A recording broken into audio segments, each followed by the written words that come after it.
justement, j'avais une question aussi là-dessus. Vu que vous avez montré que l'impact long terme des couverts sur la gestion adventiste, enfin sur la flore adventiste dans l'agriculture était quand même très faible, est-ce que c'est un objectif qu'on a succès de dire je mets des couverts et donc peu diversifier, ou en tout cas avec par exemple sarrasin moutarde facélie, dans un objectif de gestion des couverts, si de toute manière on sait que si on a une préparation de sol par la suite, ça va avoir peu d'impact long terme.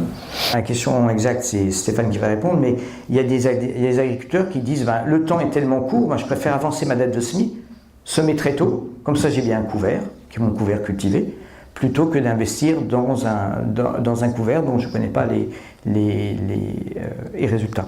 Pour la réponse exacte, je laisse Stéphane. Non mais Simon, tu me donnes l'occasion de reformuler la conclusion.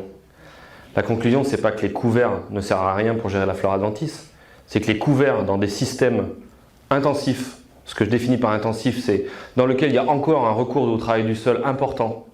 Il faut définir ce que ça veut dire important. C'est fréquent, profond, enfin voilà, on peut en discuter.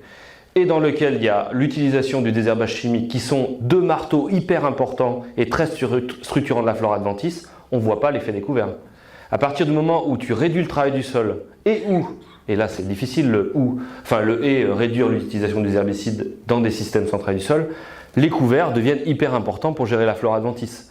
Parce que du coup, tu t'enlèves quand même deux gros leviers importants de la gestion de la flore.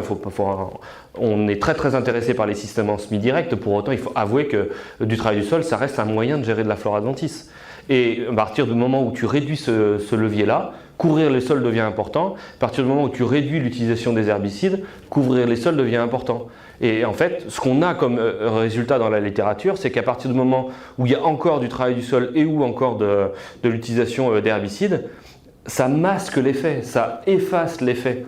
Et donc il faut arriver à mettre des dispositifs expérimentaux un petit peu éloignés d'une réalité agricole, où on va essayer de minimiser le travail du sol, voire s'en passer, minimiser les herbicides, voire s'en passer, pour révéler à quel point ce levier biologique a une importance sur les communautés adventices. Et il n'y a que dans des systèmes comme ça, hyper contraints, où on peut arriver à révéler la taille de l'effet, la force du levier biologique. Et du coup, parfois, on se dit, j'aurais quand même mieux fait de désherber, parce que le couvert, il n'a pas non plus un effet étouffant. Et s'il avait un effet étouffant sur la culture, sur les adventices, il aurait aussi peut-être un effet étouffant sur la culture, quoi.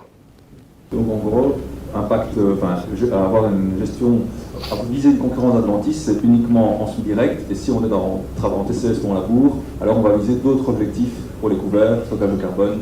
C'est ça. Ouais. On peut se satisfaire de ne plus avoir de sol nu.